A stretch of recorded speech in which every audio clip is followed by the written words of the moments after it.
Okay, Dad and Joey, this is awesome today. I'm glad that we could all do this. Joey doesn't have school today, and you and I took off work for a little bit. I was going to leave our phones on so we can hear all the beeps and chimes and things that we have to do. We'd be really distracted. And then I'd start sweating and everything else. But I wanted to get us together today to do something fun. Yeah. So here we are. We're doing a little podcast.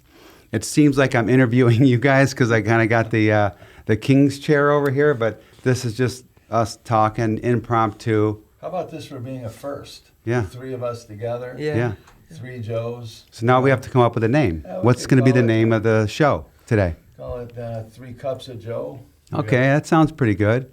Let's see. Do it on our Starbucks. 3 Cups of Joe. How about interview with the GOAT, Grandpapa Joe, the GOAT, the greatest of all time in real estate. I mean, this is where I get my, my sales from and my advice through the process. It's because of him. Mm-hmm. We could do 3 J's or JP show or A something. JP show, JP3 show. Yeah. JP3. Or coffees for closers. I mean, I don't know. But anyway, this will be fun. So today I just want to talk a little bit about just things that we don't always really talk about. Like for example, growing up and things, you know what I do because you hear my stories. You know that I do real estate, and you know everything because me and you talk long drives to school, long drives to baseball, and we have our fun for sure, and you know about everything. But there are some things that you haven't heard maybe Papa Joe talk about, so we're going to touch on some of those fun things today. I'll touch on one right off the bat. So I'll tell you a story that I know for sure Joey doesn't know. In real estate, customer service, people like you, they do business with you. It starts at a young age. And I look back, I had a paper route. And in 1964, I had a paper route that had maybe 40 homes. And instead of throwing the newspaper up at the door, I walked up, I put the newspaper in between the door or put it in the mailbox. If I seen the people sitting in the backyard, I'd walk the paper around. At Christmas time, now remember, I'm in 7th grade, so I would be 11 years old. And at Christmas time, everyone gave Christmas tips. And I got $65 Christmas tips. Nice. That was actually, at that time, my mom and dad's mortgage payment was like $62. Oh, wow. So I came in and I laid that money out, and I couldn't believe it. I was so happy. My dad knew some of the people on the block. We didn't have a car, so I would have to collect from everybody weekly to pick up the money for the papers. And it was, I passed, what I'm leading up to is I passed the paper route down to my brother Bobby. So Bobby took over. Bobby broke 2 windows the first 6 months. He broke 2 windows, had complaints because if they didn't get their paper, they called the newspaper agency and said they didn't get their paper. So he got complaints, and he got $22 Christmas tips that year. So Yeah. that'll tell you how things started and how I feel like, I'm 73 years old. I feel like I've worked since 7th grade.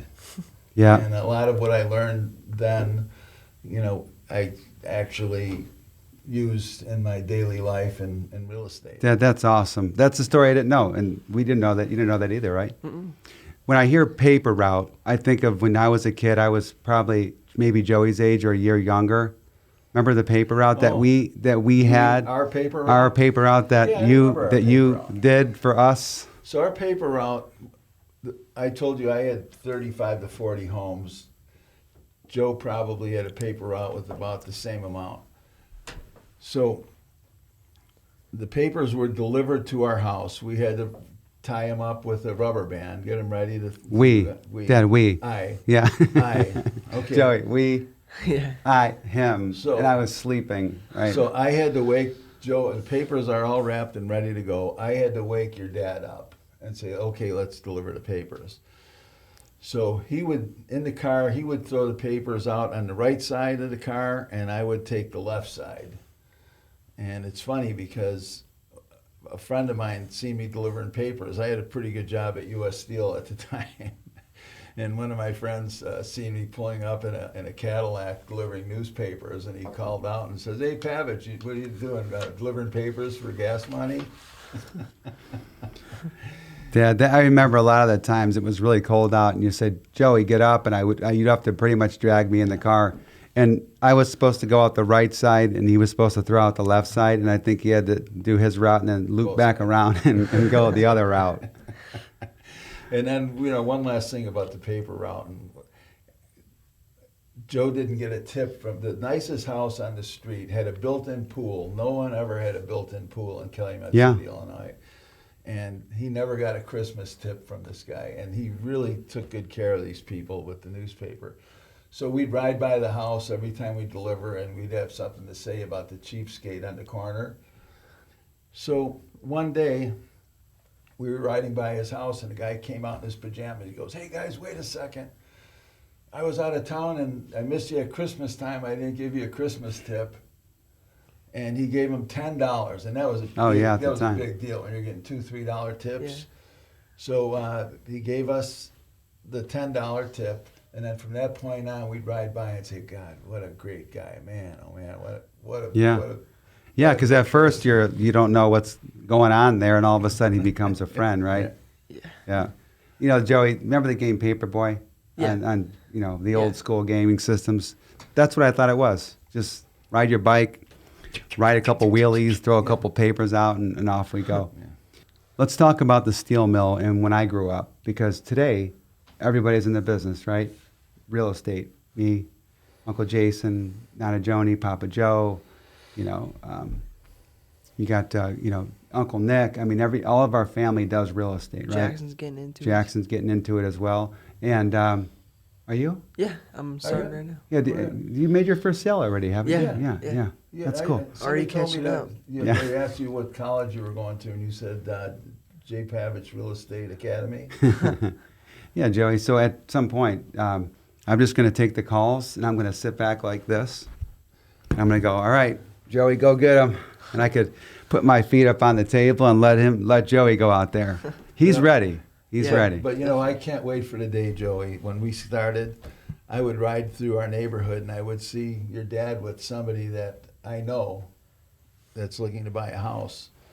And I'd say, "Joe, how did you connect with those people?" He goes, "Well, he called the office and asked for Joe Pavich, and I'm here." Sold the house. Joe. Yeah. They'd say, "I thought you were, Joe, we thought you were a little bit older than you are." I'd say, no, I'm him. I'm good. But Dad, growing up for me was a lot different now because, growing up in Chicago with winters and everything else, and you worked in the steel mill. I mean, the steel mill, Joey, was a very dangerous, like if you look up, top 50 most dangerous jobs, the steel mill will be in there at some level. And my dad, that's what he did for a career. And his father, his two brothers, and my grandfather were in that business. Were in that career. Yeah. So I remember growing up, I was always worried that my dad wouldn't come home because things would happen on the job and everything else. But Dad, that was a crazy. It was a crazy job growing up, right? That was quite a time of our life, especially when you came home from school and I was working midnights. Yeah. And I would go to sleep at 3 o'clock and have to sleep till 9 o'clock at night, eat, and go to work. Yeah. And it was like, "Be quiet, Daddy's working nights. You got to be quiet." That's right. That was quite a challenge back then. So Joey, growing up in Chicago was, it was cold. But it was cool. There was a bunch of neighborhoods, and there was this one little park called Downey Park, and it was right, maybe 10 blocks over from the house.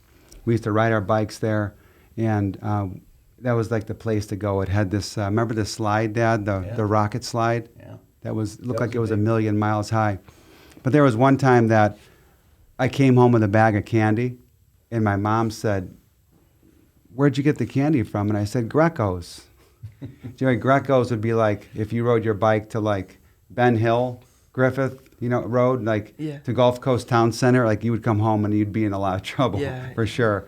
But now I came home and Nana Joni said, you went across, was it Dirk? What street was it? Sibley Boulevard. Oh my God, if I would have known that, couldn't sleep at night knowing, don't you ever do that again. Yeah. Yeah, that was some time for sure. So we would come down and we would visit Florida every summer, right? So I got used to being here. We would stay at Grandma and Grandpa, actually Uncle Tony's first, right? Right. Uncle Tony. We'd stay for the summertime. I'd develop a couple friends down here. We were into skateboarding, biking. I still got some skills. Mm-hmm. Still got some skateboards. Kobe, I got some skills on the skateboard still. Oh, he's got him. Luckily, I don't have that skateboard in my trunk because I would do a couple tricks down these stairs outside. But I'm just kidding. He's not kidding either. But that was a very, very fun time, doing all that stuff. And I developed friends down here, and all of a sudden my parents said we're moving to Florida, and it was real, like we were moving. So there was really nothing in Estero, right, Dad? There was the population was 750 people. 750 people, Couldn't which get is a pizza delivered to Estero. Our community now has more than 700 people in our community. Think about Estero having hardly that. But we moved down here, and you probably heard this story before, but we went to school. We lived right in Fountain Lakes. We could actually hear the loudspeakers from Estero High School. There was no trees in between. There was no houses around us. So we got on the bus. I took my bus route, which we were the closest to the school, but it took us an hour and a half to get there because we were the first picked up, remember? Right. But then Jason, bus. tell Joey the Jason story. I don't know if you heard this story or not, but So we were renting an apartment in Fountain Lakes. Our house was going to be built in a couple of months, but it was the first day of school, so I said to Jason, how about if I take you to the bus stop, first day of school, bus stop, where you're going to get on the bus every day at school, for school. Great idea. So I drove him over to Williams Road. We stood there at 6:45 in the morning. You're going to love it. Jay, you're going to love it. The kids, the bus is going to be packed. You're going to make so many friends. You're going to make so many friends, Jay. It's going to be unbelievable. You're gonna play It's all going to be year packed. round. You're So going to love it. We can't wait for the bus to pull up. You're thinking it's going to be a party waiting for Jason, Uncle Jason. Yeah. So an empty bus pulled up. Little did we know we were the first stop. Empty bus pulls up. Jason's got his Spider-Man backpack on. The doors open in the bus. I look, I know there's nobody on there. He takes a couple steps up onto the bus, and he looks back. He looked back around at me. There's nobody on the bus. He came back. He says, "Thanks, Dad. Florida's going to really suck." That had to be a dagger through your soul when he said that. So the doors close, and the bus takes off, and he's like this, waving.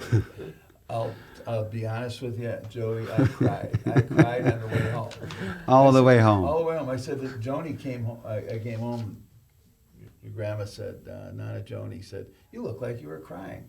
I said, "You're right. I did cry all the way home." Jason, we've been telling him about Florida. He got an empty bus, and he just told me Florida's going to suck.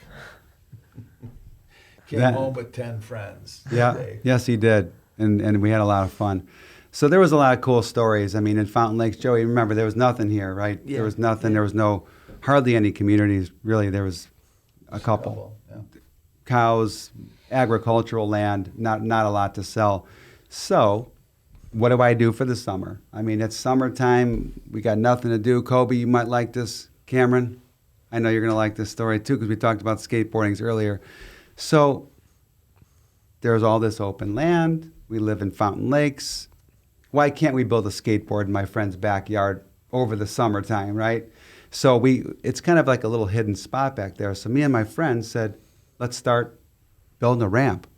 So we started logging wood over to the site, and it took us, it took us probably a month to build this thing. I mean, it was perfect in the backyard. It was in a deed-restricted community. Yeah.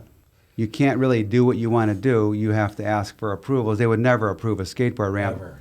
So just imagine, my dad at the time, he's new to the area. He's getting his name out there. People like him. People know him. I think were you in real estate at the time? No, I worked for Florison Custom Coach. Yeah. I worked as a security guard at night. I worked at the liquor department at Walgreens. Yeah. and put flags up for the builders on Sunday to make half of what I made in Chicago. Yeah, yeah. So this skateboard ramp goes up. We are thrilled. I mean, we're dropping in, we're doing tricks. Oh my God, we got our skateboard ramp. This is the best. I mean, that was like our dream to have. And it was a nice mini ramp too. I had it up for one day. And my dad said, hey, Joe, hey, got a question. Somebody was talking about there being a ramp built in Fountain Lakes. You didn't build a ramp, did you? And I said, yeah, why? He said, that's a problem. They made us take it down like within about 3 days. The association came by and said, got to take the skateboard ramp down, guys. I mean, taking this ramp apart was like taking apart my soul. I mean, it was everything that we wanted to have at the time. And I was happy there for a while too, because if you remember, the only half pipe in Southwest Florida was the muck ramp. And That's it was right. about maybe 15 miles out Yeah. past Golden Gate Parkway. And we used to drive out there and leave you guys hang out there on the muck ramp. You know, I wonder how many listeners today, because some stories we're gonna mention people, we're gonna mention scenarios. We'll see who's paying attention today. But that was a fun place, wasn't it? It was a fun place. Me and Jason had fun, even though that ramp was pretty big. That was that they was say- bigger than we can probably handle for sure. They say that they preserved it and someone has it as a keepsake Oh wow, out there. wow, that's great. So through the years, I mean, we lived in Estero. There wasn't a lot to do, but we made it work. We had fun. We didn't have these. No. We didn't have any devices. You know, we had video games. We could play Nintendo. We could beat a video game and then you just put it away. And then you play another video game and then you put it away. Today, there's a lot more to do. But I remember, like, even as a kid, in the back window of the car, I'd have those guys, the G.I. Joe guys in the back of the car, or the cars. Yeah. Yeah, you'd hear that all the way to Chicago and back. But I remember the back of your car had those little speakers, and if the material got a little brittle, you can push down, Pop through and you it. can pop through the. And I remember, after maybe a long road trip, you probably had 50 holes on your speakers because I had playing with guys back there and everything else.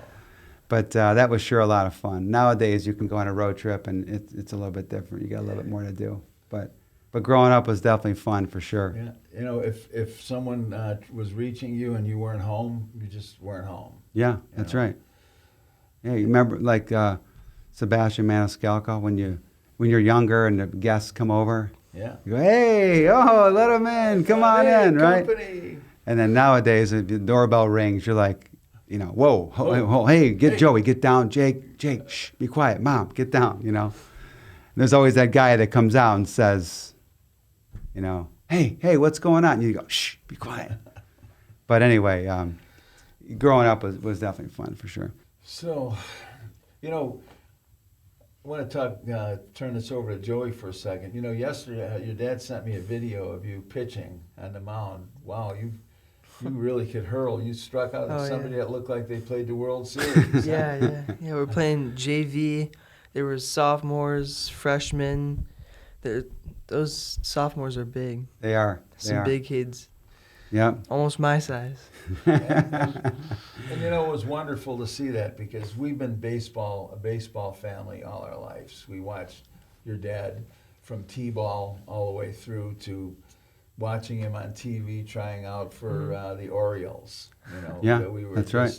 And not only were we didn't have to travel like you do now, but we were baseball fans. We supported him and loved the game. As a matter of fact, your great-grandparents, Nana and Oompa, they came to every game. And my father-in-law, his nickname was Oompa, he could tell you the number of every kid on his team. That's right. He knew That's right. He knew their number. Yeah.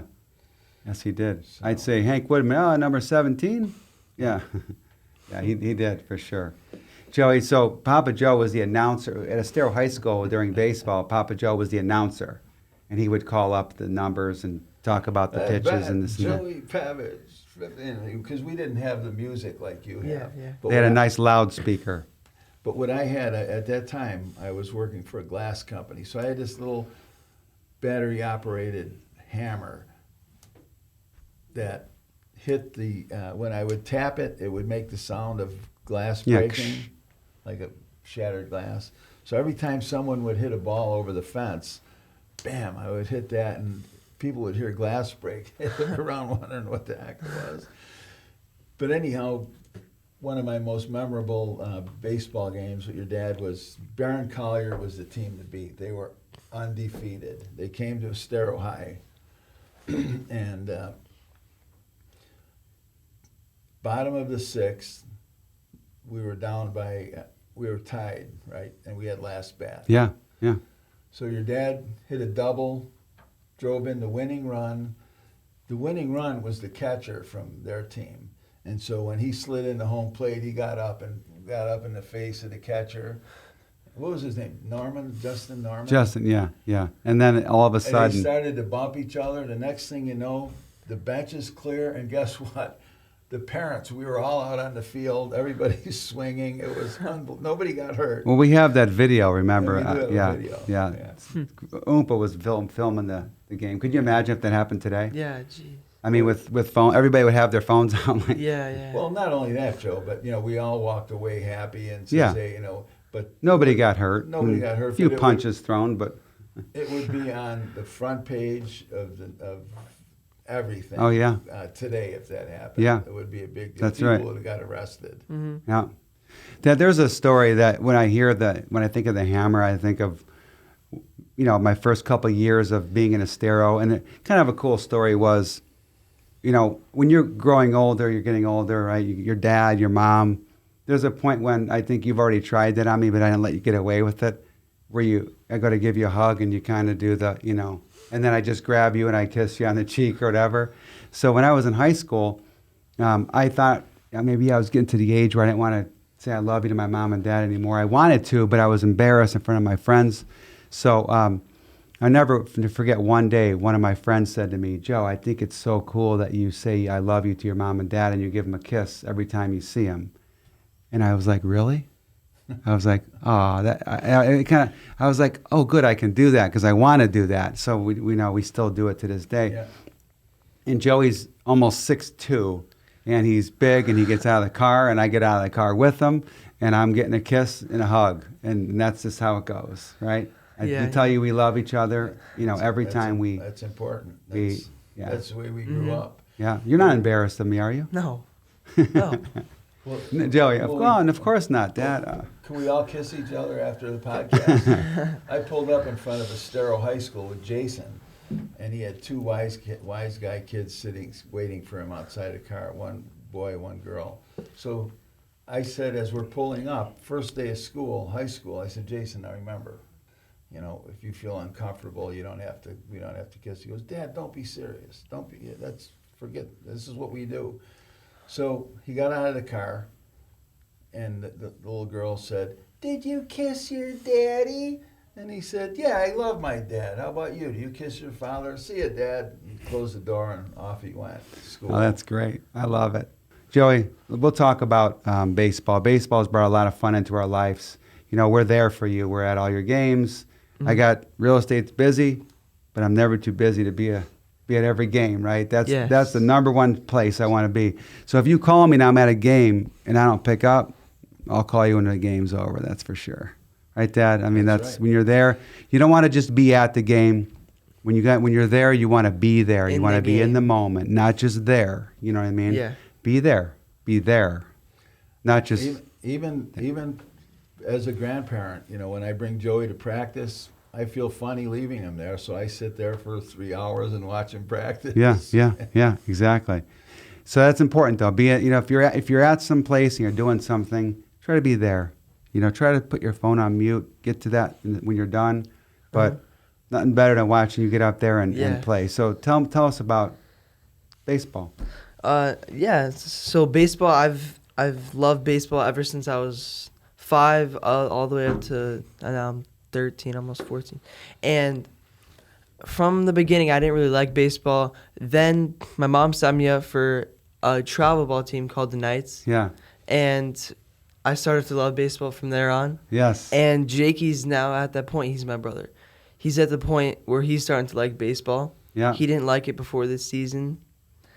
And How about last couple of days, Joey? Jake is like full throttle baseball. He's a Remember, pitcher. what was he saying a month ago?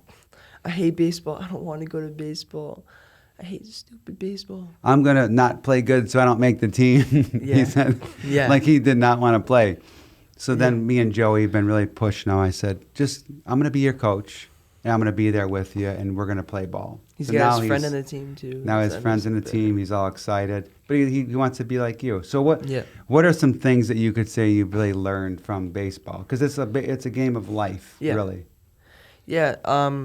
If you get out, I mean, don't get depressed about it. You're gonna get another at bat, That's right. and don't worry about the past. Last game, don't worry about last game. It's a new game, Joey, new at bats. Dad, That's it. what I'm telling him is actually sinking in. I mean, Yeah. because that's what I tell him every time he gets up to bat. I said, Joey, Get up there and smoke the ball. smoke the ball. Hit it as hard as you can. I don't care what happens last time. No one cares about what you did at the last at bat. Let's get up there. Let's get a hit. Let's stay positive. If you drop a fly ball, who cares? That's right. Yep. You gave it your best. I mean, obviously people care, but 5 minutes later, people forget about it. Mhm. But get out there, give it your best, and try hard. And that's really the game of life. Yep. Baseball, for me, it's probably why I'm so good at what I do. I'm just kidding. I'm kidding. And confidence too. You have to have confidence. Confidence, yeah. Can't yeah. go up there saying I'm gonna strike out. That's right. and get Because it. if you think that, you're going to do that too. Yeah. Dad, in real estate, sometimes we fumble and this deal doesn't go through, where if you go into a listing, you don't get it. And it does bring down your confidence a little bit, because you start to wonder, oh my God, I missed two opportunities. Mhm. This next one I really want to get. So that's what I tell Joey, is what you told me. Yeah. But You have to be sometimes able- we yeah, you have to be we able to live take- by that, right? I don't really worry about that yesterday. No. I worry about today. You have to be able to take rejection well. Yeah. And, if you don't have a good game plan, you wake up in the morning, by the time you have your first cup of coffee, if you don't know what you're doing for the day, then you should go back to sleep. Yeah. Mhm. Yeah. But Joey, I want to touch on one thing between you and Jakey. And Jason, I know you're watching this. I love you. But so when Jason wanted to play baseball, that poor guy, he was a lefty, so it was a little harder to teach him how to play ball. Mhm. He struck out. He played t-ball and he struck out on the tee, and his friends laughed at him and made fun of him. And that was it for Jason. Oh. He played baseball a little bit, but he was done. He hated baseball and really didn't play that much. Well, yeah, it was that one year, like maybe where Jakey was at, where I hate baseball, I don't want to play. But Jason has a gift. Uncle Jason's got a gift. I mean, he's a musician. I mean, even at a young kid, I mean, he would grab a guitar, a righty guitar, and hey, Kobe, he would flip it over this way, play it upside down. The strings are reversed. He'd play it upside down, and he still does. To and this he day. learned it that way. Yeah. He'd grab a drum set, and he would just, his foot would beat, and his hands would go, and he was just great. I mean, anything he does, he's music-wise, he's awesome. From it. Maybe that was his thing. Maybe he's a Well, as tall as musician. If you remember the stacking system, stereo systems, he was as tall as the stacking system. And when the pizza, Mondo delivered the pizza at our house, he would take him upstairs and show him his music and play Pink Houses. Oh, yeah. Or Mr. Yeah. Roboto or something. That's right. And so, yeah, baseball wasn't his thing, but music was. I was trying to convince Uncle Jason to just give me all of his real estate business and be a musician, but he won't listen to me. But real estate, though, it does have a lot to do with sports for sure, and it's just that positive mentality. My dad, watching him with people, really has helped me through the years, because sometimes people walk into a listing and all they're thinking about is pricing it out, hearing what they hear, and getting the sale. One of the first times I sold real estate, I went on a listing appointment with you, Dad. After about an hour, I was like, hey Shut up, guys, Dad. I gotta get out of here, because they don't even talk about they're getting to know each other, and nobody's better than my dad at that. I'm getting close, but I'm still not where you're at. But he goes in, Joey, and he'll say, "Oh wow, is that a Cubs hat?" And they'd say yes, and he would say, "Oh wow, are you from Chicago?" And all of a sudden, get out of here. Oh, my God, Portillo's, this, and, you start talking And about that's people. it. I worked here. Oh, my God, no way. You must know so-and-so. And, Dad, you guys go off down. He finds a common ground better than anyone. It's That all is about that. Papa It's Joe's, all the about godfather of real estates. Best attribute. And that really should be for anybody. But finding that common ground, if you just are talking to people and you ask them a question, so what do you like to do? And they say, well, I like to golf. I like to fish. Are you a golf member here? Yes, I am. Are you a member where? Oh, West Bay Club. Oh, you must know so-and-so. And you start developing those relationships, and all of a sudden you know 5 of the same people. Your kids go to the school in the same place, and you didn't know because you weren't listening. So the key is to listen, right? Dad, Listen, develop those relationships, and you listen, find listen, common listen. grounds with people, and that's what it's all about, really. You put somebody in your car that's looking for a house, and he's a golfer. You got to find out, what kind of golfer are you? How many times a week do you want to play? What's your handicap? I mean, do you want a bundle golf where you can only play a couple times a week, or do you want a private club? Those are all Yeah. of the. But those just are all talking, things just that- asking questions. And then That's what it's all about. And listen, and so when you do show them property, make sure that you're not. If they're a scratch golfer, you're not taking them to show them a 9-hole executive course in Fountain Lakes. Yeah. But so Papa Joe, one of the first times I got a listing. So when I first started, Joey, there was nothing here. There was nothing to sell. It was nothing but horse farms and things like that. So there wasn't a lot happening. So my dad would give me leads. He'd give me customers, and he said, Joe, give Bob a call. He wants to sell his home with you. So I go in. Joey, I mean, I know how my dad is, and I go in with marketing materials, which, Yeah. we just do things differently, right? So I go in with the stack of papers for the seller to sign. He looks at me, he looks at the paperwork, and he I don't even know if he might have ripped it or threw it down or something. And he says, I know your father. He shook my hand and he said, your father is one of the best people I've ever known. I trust him. You're his son. Get out of here. Sell my house. He didn't sign, remember? But he listed with me. Yeah. He says, I'm not signing anything.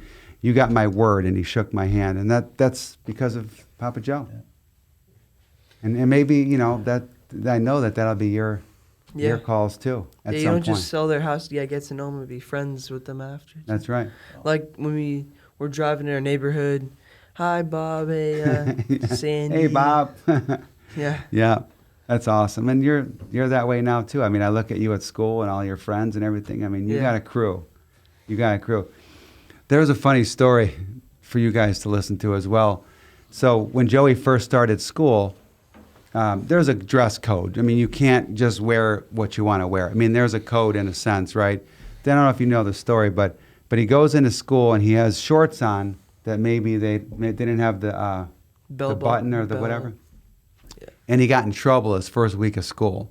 And they wrote a letter home. And I reached out to him. I said, don't they give us a warning? Like, you just get in trouble your first week. And they said, oh, my God, I can't believe it. I'm so sorry. We thought he's been here for years because of his friend. He's got, Joey's, got a whole crew of friends. So we didn't realize it was his first week at school, which is a good story, right? Because it's a you're great new to a story. school. You don't know anybody. All of a sudden, you're in trouble because you're wearing, a banded shorts. So it was kind of a cool story. And, You were right in there, right off the bat. And Joey, I'm going to go back to my early career and what I did when the steel mills went from 30,000 people to 600. Imagine that. Our steel mill was just so big you couldn't believe it. Well, anyhow, they went on strike, and I decided that I'm going to do something different. So I had an interview with a company. As a matter of fact, now they're in town here, Gerber Automotive, Gerber Glass and Auto Body. So I was introduced to the Gerbers and for an outside sales job. And he said to me, hey, you're a mill rat. He said, you work in a steel mill. What do you know about my business? I says, well, Mr. Gerber, I could learn your business, but God gave me a talent. I could leave a bus stop with 3 new friends, and I understand that your business is people doing business with people. sound repetitive, I could leave a bus stop with 3 new friends, give me a shot at it. And he did. He hired me on that statement. And That's a pretty it strong ended statement there. up, That it Yeah. ended up being, I hated to leave Joni. My wife decided when Joe Jr., your dad, was graduating 8th grade, if he starts high school, we'll never get to Florida. Let's go. And I picked up and left a great job with a golf club membership and a company car. And oh yeah, yeah. and I ended up, we ended up here.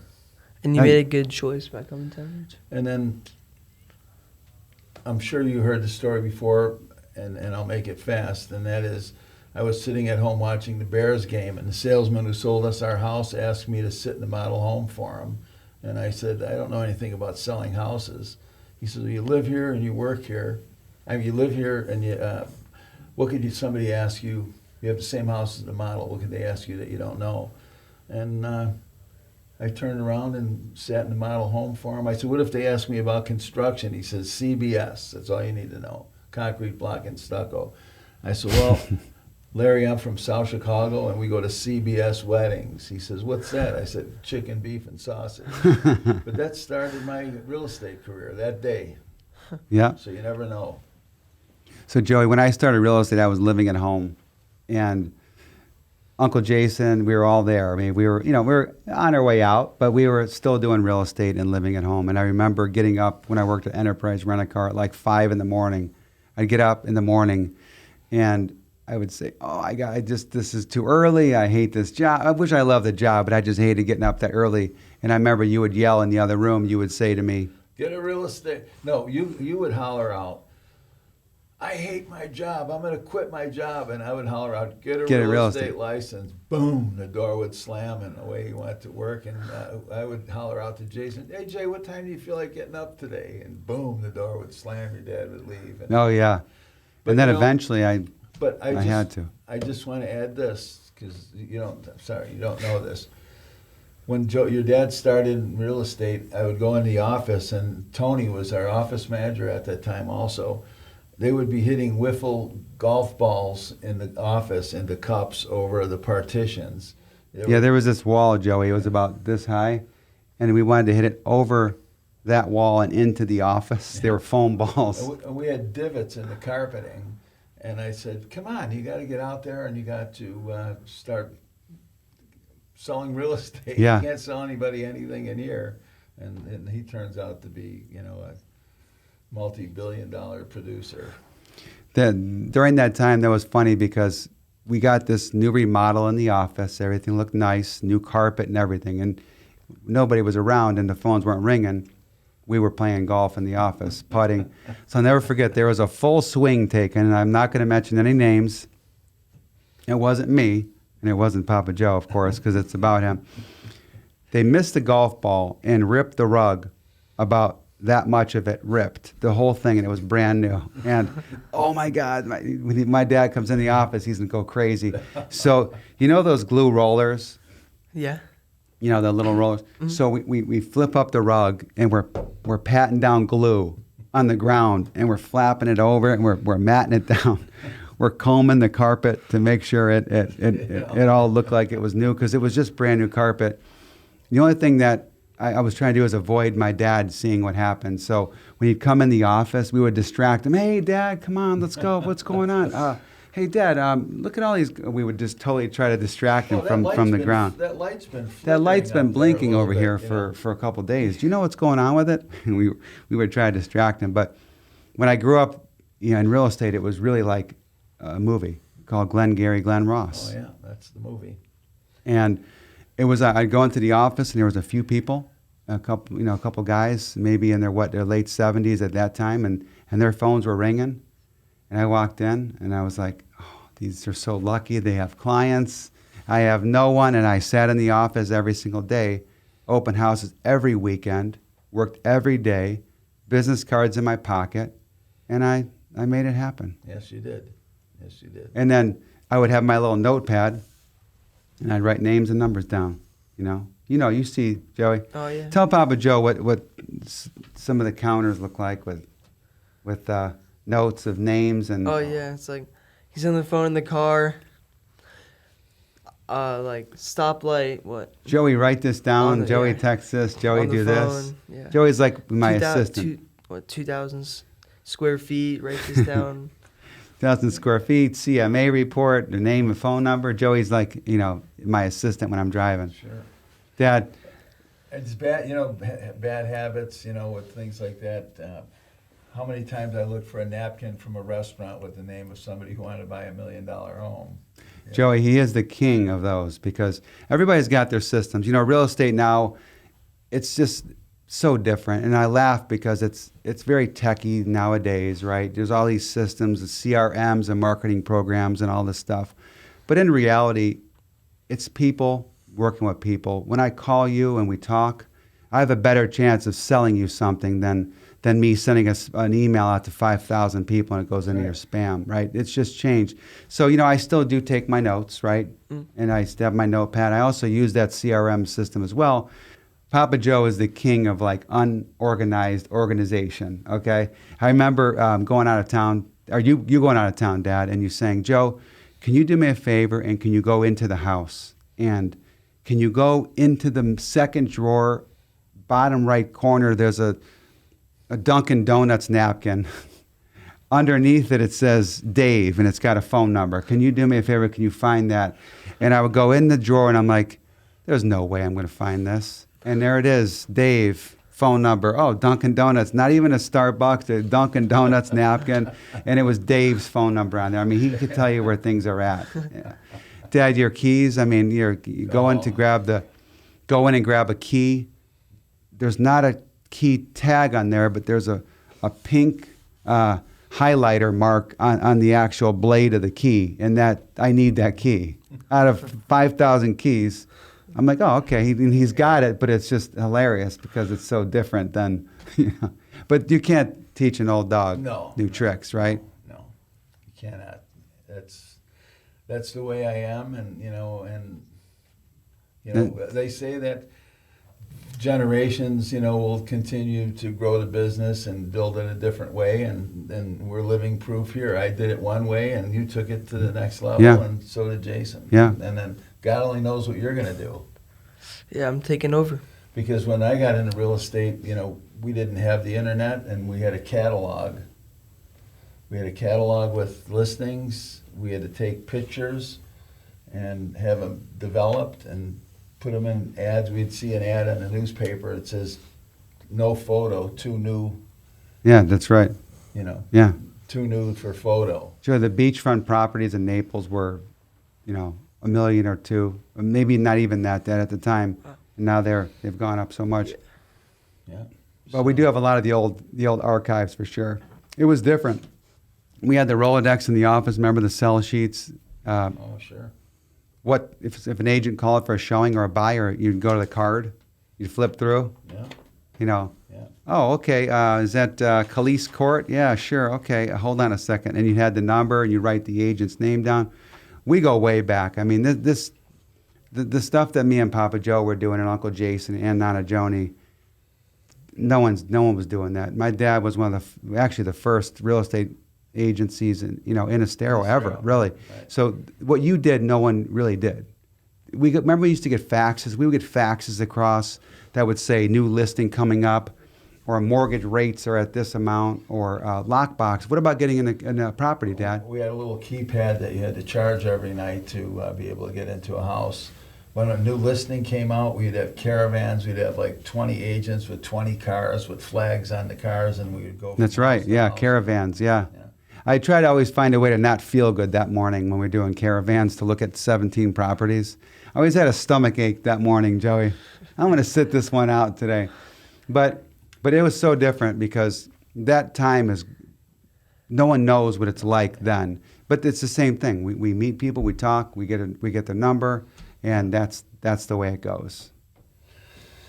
So, I got even with him down the road with when he just told that story, and that is when we were out on his boat. When I could start seeing the shore, I knew that there was a lot of cleanup and a lot of work to do, and I would put the phone to my ear and say, oh, yeah, we're almost at shore.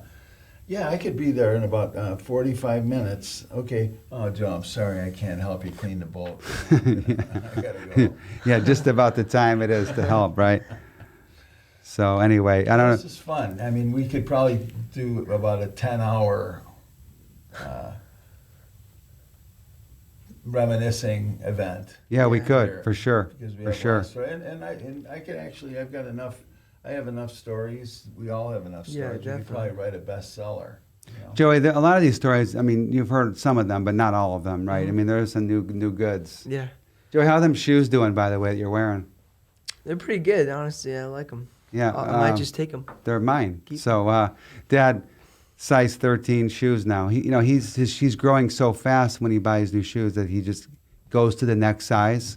So he says, Dad, can I get a 13? And I said, you're a 12. He goes, I know, but I'm going to grow into a 13. So now he's in my shoes.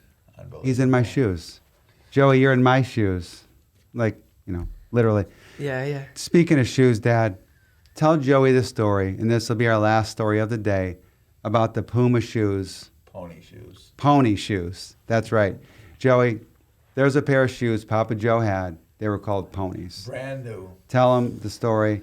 These ponies, if they show up today, Dad, I swear I'm gonna run away. These ponies followed me everywhere. Tell him the story. And I couldn't get rid of them. I just knew that somewhere along the line I was going to find somebody that needed a size 12 pony shoe that would love it. And every time we had the opportunity, I would tell your dad, hey, any of your friends wear pony shoes? I got these shoes. I'd like to give them to him. And he'd say, Dad, come on. Dad, the ponies are not. They weren't the worst. I mean, looking back, they're kind of a cool retro shoe. I mean, I probably would like them today. Yeah. But at that time, I said, Dad, I don't even like them. I do not want the ponies. But I think you even wrapped them one year for me, didn't you? Too, for Christmas, yeah. you wrapped them and actually tried to give them to me for Christmas or something.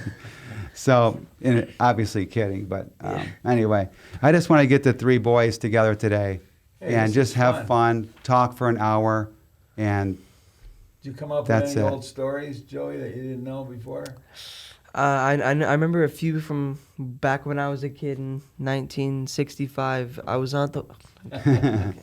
But Joey has got us for sure. I mean, he is witty. He's got the dry sense of humor.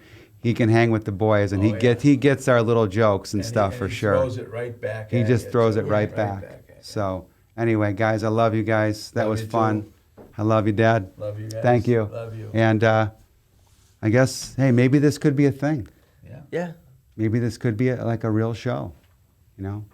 We turn it into like a little fun 1 hour to like there's little popular podcast. I don't know. But the people that are going to listen to this, it's going to hit home to a lot of people. There's a lot of your friends, that wore Z Cavaricis back then. That's right. And had pump gym shoes will say, hey, I remember the skateboard days and all the other things. Hey, Dad, it's going to be funny because people that are going to say, I listened to your podcast, and we mention them. We talked about them in our podcast, and they say, yeah, we listened to your show. Or they hit the like button, but we know they didn't listen because we talked about them a little bit. So, yeah. Anyway, thank you guys as well. Kobe, Cam, thank you.